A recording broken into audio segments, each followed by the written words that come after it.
আসলে যখন সালমানের রহমান থাকতো বা ছিল, তখন গ্যাসের দাম বাড়লেই বলতাম এটা সালমানের রহমান করেছে।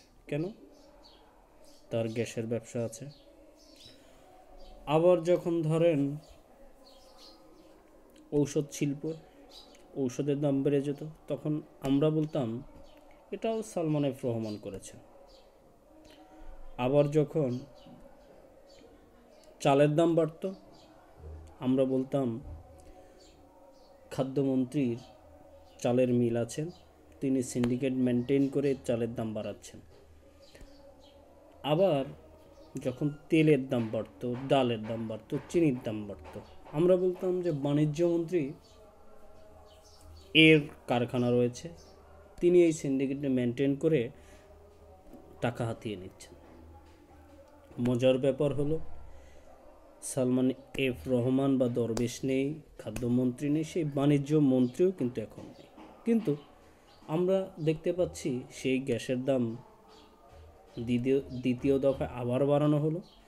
চালের দামের যেন বাড়তি শুরু করেছে, এখনও কমেনি, আবার বাড়ছে। তেলের দাম এক দফায় 8 টাকা করে বাড়ানো হলো প্রতি লিটারে।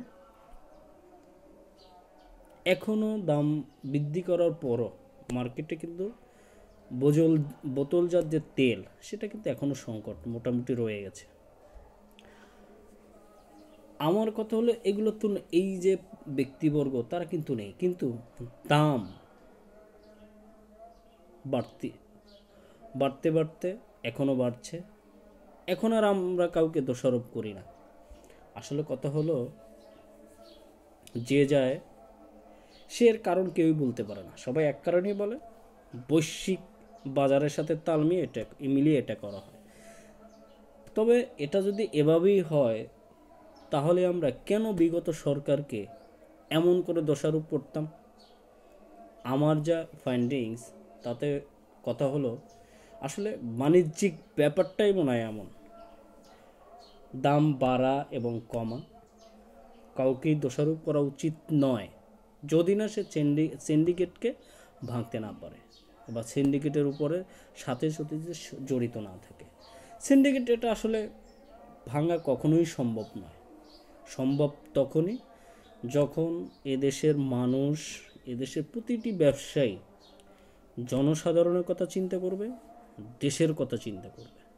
তখনই এদেশ দ্রব্যমূল্য বলেন, যে কোনো মূল্য, যে কোনো পণ্যের মূল্য বলেন, এটা সহনীয় পর্যায়ে থাকবে। কোনো সরকার এটাকে নিয়ন্ত্রণ করতে পারবে, কিন্তু ভ্যানিশ করা আসলেই অসম্ভব।